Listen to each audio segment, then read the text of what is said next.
Taurus, this is your week ahead astrology forecast by Astrology Motivation from Born Without Boundaries. In these videos, every single week, I review the major planetary aspects and transits and how they impact your natal sun. We're going to start off really, really broad with the big stuff that everybody should be aware of. And then I'm going to focus down into Taurus-specific information. And then I will break things down into the decans. There are 3 decans in every zodiac sign. A decan is a group of 10 degrees. This helps astrologers understand the angles that are forming to a specific set of suns. So suns that are all within a certain 10 degrees are experiencing similar angles to the planets that they're forming angles to. But other people are not experiencing the same thing. That's why you can't have one horoscope for each zodiac sign. Listen, we'll get into the problems with horoscopes later. This is not a traditional horoscope. If you don't know where your sun is located, it's okay. All you need to know to enjoy this video is your birth date. That's all, because I will be translating the degrees into correlating birth dates, but they are going to be estimates. So if you want the most accuracy, pull out your natal chart, or after this video, go create one for yourself. They're free and easy. You can get them on many, many websites. Just search free natal chart, free birth chart. You need your birth date, your birth time, and your birth location. Just an FYI. All right. There's a lot of big stuff happening, and I'm actually really excited for this week because I feel like it's necessary what's coming. The big stuff. On the 1st of July, Neptune goes into retrograde. This does not agitate me. Listen, it's summertime. We overindulge. Everybody loses weight before the summertime, right? And then they put it all back on and keep going until December. Listen, barbecue, okay? But the point is, when Neptune goes into retrograde, it's usually around this same time. For the past 10 years, it's been around the same time. So Saturn is in retrograde, as well as Pluto. This kind of happens, and then they'll come out of retrograde during the fall, and that's what happens. Okay, Neptune going into retrograde makes us more dependent on illusions because we're not able to have that buffer, that natural Neptune protection of the natural sort of veil. Things get a little too real, and so instead of like awakening during the summertime, what we end up doing is overindulging because we're clinging. We need the escape, right? So it's really, really important to find a way to be extra creative during the summertime and extra like listening more to your deeper consciousness and your psychic energy. To be able to connect with that will make you feel not so without. Just take some time to create. It's really important, and you should have a little extra time during the summer, right? That happens on the 1st. It goes into retrograde at 27 degrees Pisces. I'm reading off of it, guys. You know me. I need to write it down to get it in here. Then we have the full moon in Capricorn on the 3rd, and this is big because it's a full moon that's in opposition to Mercury combust its sun. So yes, every full moon is opposite the sun, but Mercury is conjunct the sun right now. So what does that mean? Shit's being bought out. Like, things come to light, release or expose, and just purging of toxic crap that has been built up. We have a trine during that full moon, a trine to Jupiter, and we have a trine to Uranus. So we want change, we want expansion, we want things to be different. We're totally comfortable, and here it freaking comes. This full moon is in Capricorn. So what needs to change with regards to laws, rules, and regulations? What truth needs to come out? I am excited to see.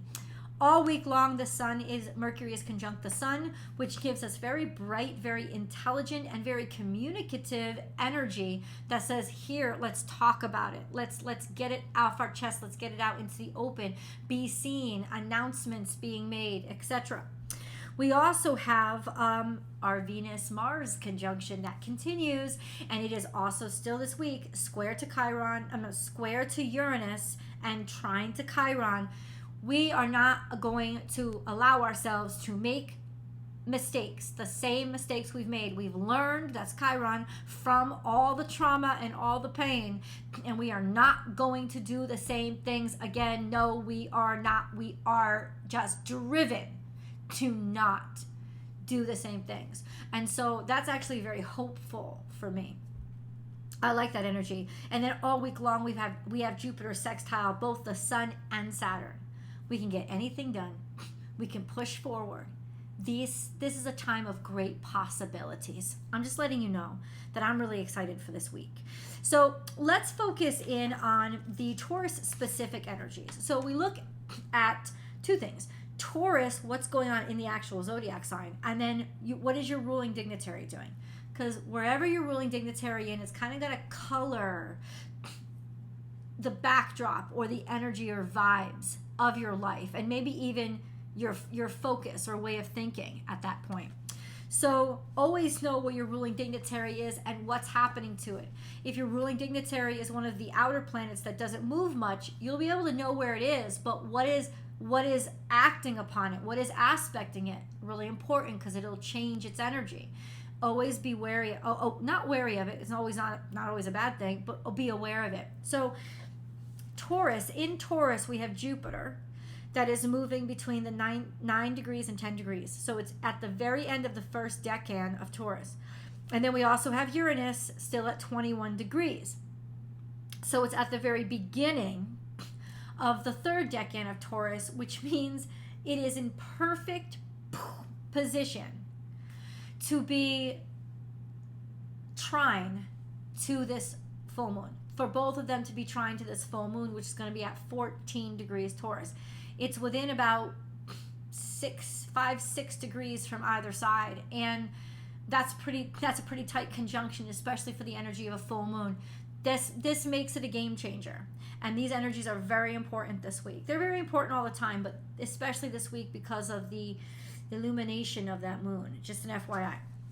Over in Venus. So what is happening with Venus? Venus is moving between 19 and 23 degrees Leo. She is conjunct Mars all week long. So she's very sexual and sensual. She's always sensual. She always likes luxury. She always likes indulgence. She likes her food. She likes her wine. She likes to spend her money. She even likes to make her money. But in Leo conjunct Mars, this is all about our sexuality, who we are as sexual creatures, and how we love and what we love, and even romance.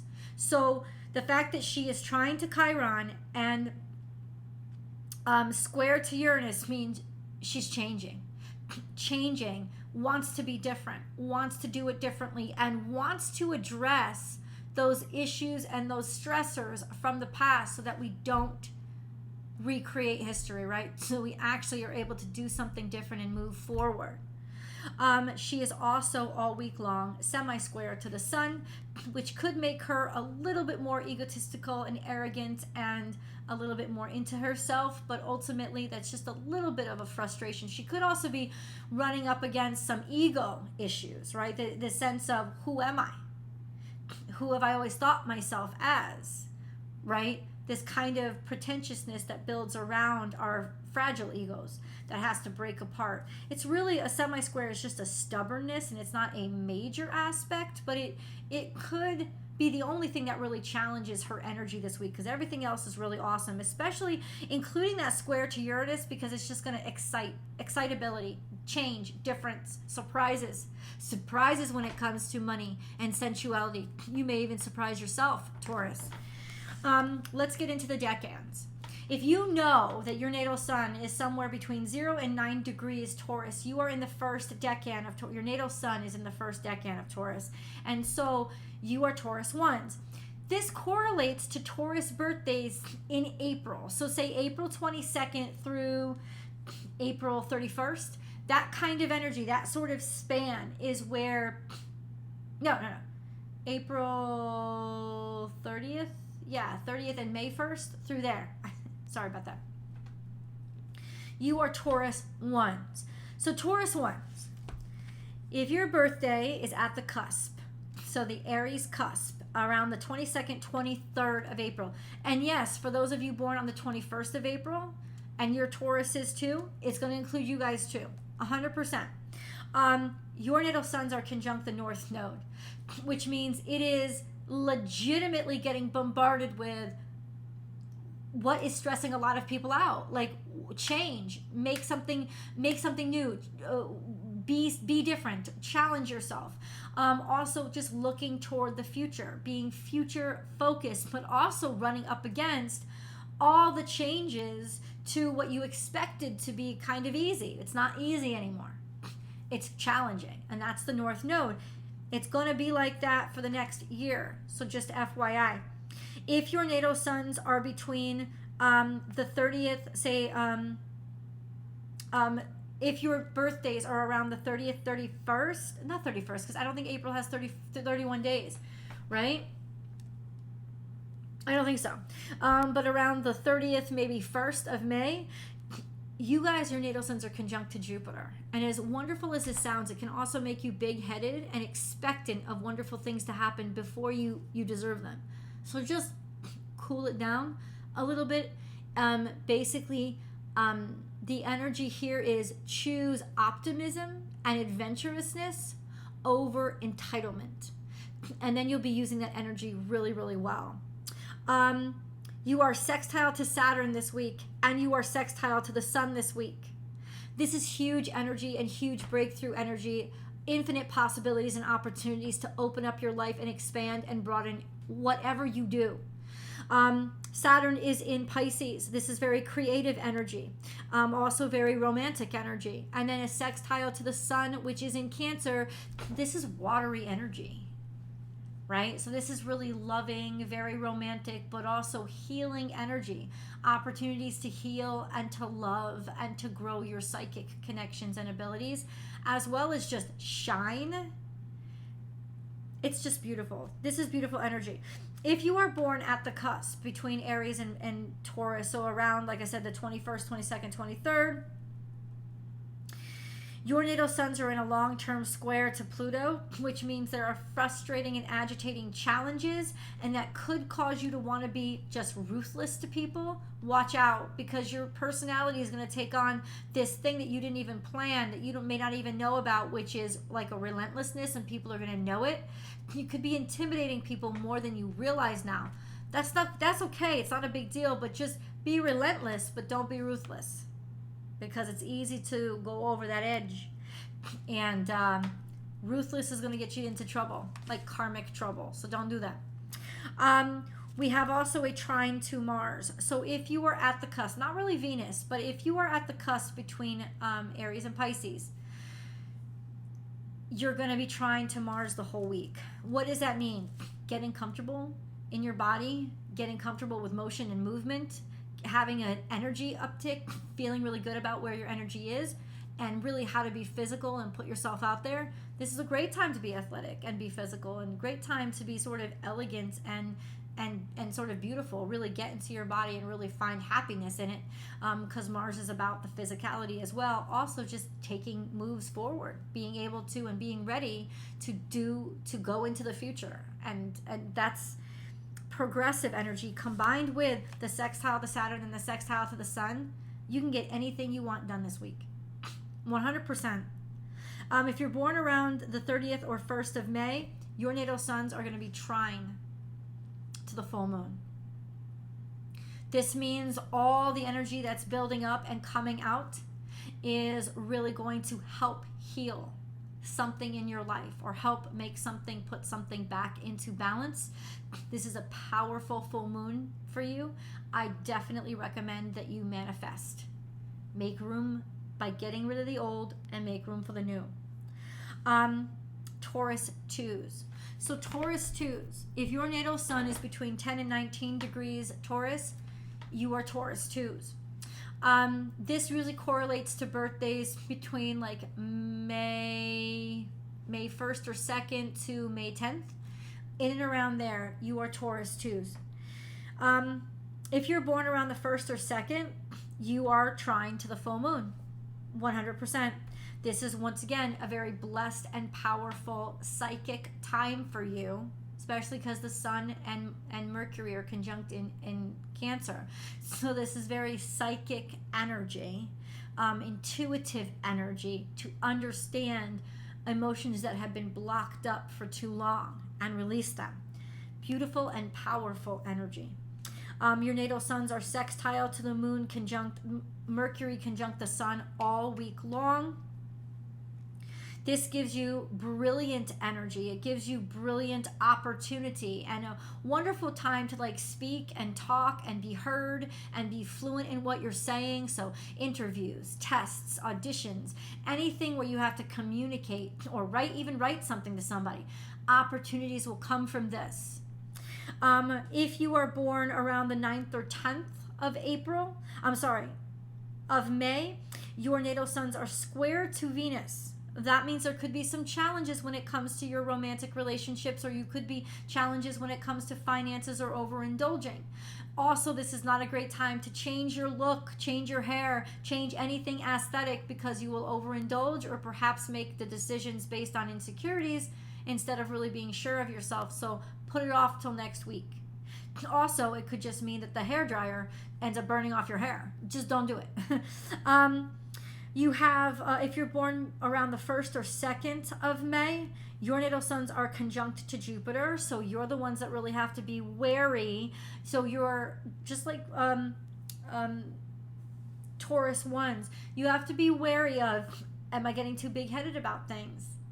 Am I letting myself go overboard? Or am I just being really optimistic? So just question yourself in a good way, so that you stop yourself and make sure you're using this energy positively, because it is very optimistic energy, and that's great. It could just be overly optimistic before it really has any kind of quality to it. Just an FYI. If you are born around the 9th or 10th, your natal suns are conjunct to Uranus, which means you're an oddball, or you're finding your inner oddball, and you're finding yourself more attracted to those weird, strange, wonderful things about you. And you're getting in touch with and in tune with those aspects and energy that are unique. They are unique and they are not normal, and letting them shine and really accessing them. Let's go on to Taurus 3s. So Taurus 3s, if your natal sun is between 20 and 29 degrees Taurus, you are Taurus 3s. It correlates to those birthdays that are between the 11th and the 21st of May, in and around there.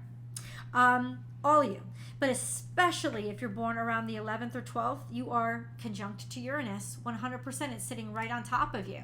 So you are really discovering your inner weirdo. It's really your inner unicorn, your inner uniqueness, your inner need to find and explore different aspects, or those outlying aspects of your own ego and your own nature. You could find yourself being more attracted to things that are outside of the norm.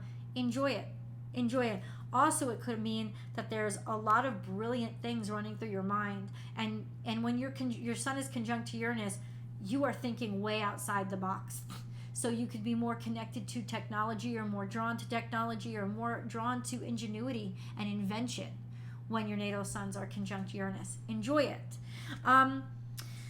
Long-term energies, your natal suns are sextile to Neptune and trine to Pluto. This is very spiritual energy. It's very finding your inner psychic, finding your inner, even psychologist, finding your soul and your soul purpose and the creator deep inside of you. So for the next couple of years, especially right now, conjunct Uranus, you are going to really surprise yourself with what you're interested in and what you're even capable of.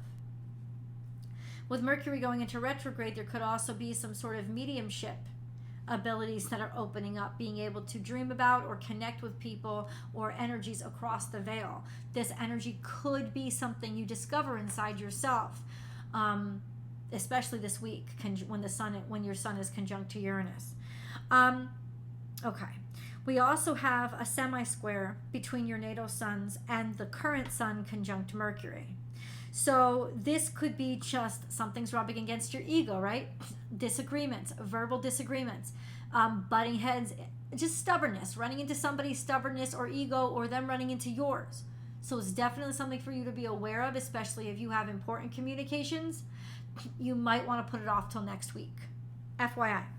And then we have a square to Venus conjunct Mars, which could mean relationship issues. It could mean sex issues. It could mean just stress and challenges that are coming up that if you face them and address them, they will teach you and improve you and maybe even your situation, your relationship. Okay, Taurus, once again, big active week for you. Please let me know in the comments below how you're experiencing this impact in your life. I'd love to hear it. And remember to subscribe to the channel and give it a thumbs up if you really like this information. And then come on over to Born Without Boundaries Tarot and enjoy your week ahead tarot card reading. I love you guys, and I'll see you in the videos. Bye.